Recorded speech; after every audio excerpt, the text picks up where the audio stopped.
Hello అందరికి చాలా రోజుల తర్వాత చెట్ల వీడియోలు అయితే పెట్టేస్తున్నా. ఇంటి ముందు ఖాళీ స్థలంలో నేను కొన్ని కూరగాయ చెట్లు పెట్టుకున్నా కదా, కొన్ని వీడియోలు అయితే పోస్ట్ చేసిన. అప్పుడైతే చాలా వీడియోలు అయితే పోస్ట్ చేసేసిన. ఇప్పుడు వీటిని పట్టించుకోవట్లేదు, అందుకోసమే వీడియోలు కూడా ఎక్కువ పెట్టలేకపోతున్నా. ఇప్పుడైతే వర్షం స్టార్ట్ అయినప్పుడు పెట్టిన బీర చెట్లు అయితే అవి బాగా కాసేసి తీగలు అయితే ఎండిపోయినాయి. అవి ఎండిపోతున్నాయి కదా అనేసి మళ్ళీ వేరే బీరకాయలు అయితే పెట్టేసిన. ఆ బీరకాయ తీగ అయితే ఇప్పుడు మంచిగా పచ్చగా తీగ వారేసి కాయలు అయితే పడుతున్నాయి. ఒక కాయ అయితే ఫస్ట్ టైం అయితే వచ్చేసింది, అది కూడా పెద్దగా అయిపోయింది. కొన్ని చిన్నగా ఉన్నాయి. ఆ ఒక్క బీరకాయ తోటి కర్రీ చేద్దాం అనేసి ఆ బీరకాయని అయితే కట్ చేసిన. కొన్ని పచ్చిమిర్చి చెట్లు కూడా పెట్టేసిన కదా, ఆ పచ్చిమిర్చి చెట్లు ఇంకా కూడా కాయ కాస్తున్నాయి. చాలా బాగా గ్రీన్ కలర్ లో ఉండి చెట్టు నిండా పూత పట్టేసి కాయలు కూడా మంచిగా పెద్దగా అయిపోతున్నాయి. వాటిని కూడా పచ్చిమిర్చి కూడా తెంపేసిన. చెట్లలో ఎక్కువ గరక పూసలు పిండి వాళ్ళం అయితే ఎక్కువ మొలిచేసి పెట్టిన కూరగాయ చెట్లు కూడా కనబడినంతగా పచ్చగా తయారైపోయింది. ఇంటి ముందు ఖాళీ స్థలం, బంతి చెట్లు కూడా బంతి చెట్టు రెండు పువ్వులు అయితే వచ్చేస్తున్నాయి.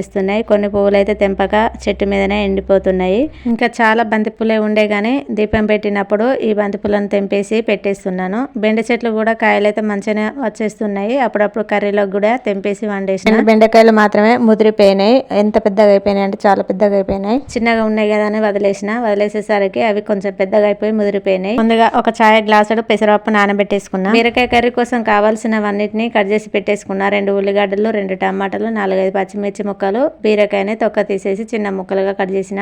ఈ ఒక్క బీరకాయ తోటి 4గురికి సరిపోయేంత కర్రీ ఉండాలి కాబట్టి దీనికోసం ముందుగా గ్యాస్ ఆన్ చేసుకొని చిన్న కడాయి పెట్టేసుకొని అందులో ఒక పావు నూనె వేసేసుకొని ఆవాలు జీలకర్ర వేసేసుకున్న తర్వాత కట్ చేసి పెట్టుకున్న ఉల్లిగడ్డ ముక్కలు, పచ్చిమిర్చి ముక్కలు వేసేసుకొని అవి కొంచెం ఫ్రై అయిపోయిన తర్వాత కొంచెం కరివేపాకు కూడా వేసేసుకోవాలి. కరివేపాకు కూడా చెట్టు మీద నుంచి ఫ్రెష్గా తెంపుకొచ్చుకొని వేసేసుకున్నాను.